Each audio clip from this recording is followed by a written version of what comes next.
ఎందుకంటే నేను నాలుక మీరు వచ్చారు వచ్చిన మనోడు తెలిసినారు మనం వచ్చినాం ఇట్లా రెప్యుటేషన్ చేసి ఇట్లా పోతే ఎట్లుంటుంది భయ్యా మనకు అందరికి బాధాకరమైన విషయము. ఇంకోటి ఏంటంటే అతను ఏం చేసినా లోపల ఏం మాట్లాడుకొచ్చినా మనకు తెలియదు. బయట ఏం పల్లవి ప్రసాద్ని తప్పు పట్టాల్సిన అవసరం లేదు, ఎందుకంటే అతను ఏం చేసినా అతను తెలియదు. బట్ ఎవరైతే తీసుకుపోయారో వాళ్ళ దగ్గర తప్పు వాళ్ళే పబ్లిక్ అదంతా వేల జనాలు వచ్చారు, అదంతా ఉట్టినైతే రారు కదా. మా తెలుగు ఇప్పుడు చాలా మంది అక్కడ ఉన్నారు అనుకుంటారు. చిన్న గెజ్ చేయండి, ఇక్కడ 10 కార్లు వచ్చినాయి, 10 కార్లు వచ్చినాయి. ఒక్క కార్ అని ఉందా? ఒక్క కారు లేదంటే అర్థమైంది.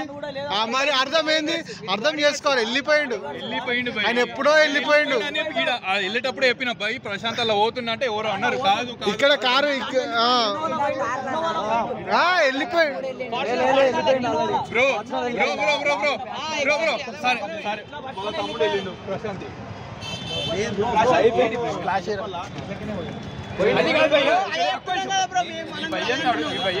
అంటే సరే ప్రశాంత్ భయ్య ఓలేడు, ప్రశాంత్ ఏడి తీసుకురాబో ఇది మాత్రం ఖండిస్తున్నాం, న్యాయమే కాదు. కరెక్ట్ కాదు, అది కాదు. ఇక్కడ ఓటు ఒక్కడే వేసిందంటే అక్కడ కార్లకే వెళ్ళిపోయి పోయి ఓటు 1 లక్షల మంది వేసిరా, 1,00,000 మంది ఇదంతా ఖండిస్తున్నాము. రేపటి చూసుకుందాం ఏమైతే. రేటింగ్ మొత్తం ఉల్టా పడుతుంది, చూసుకోండి ఇక. రైట్ చలో రైట్ రైట్.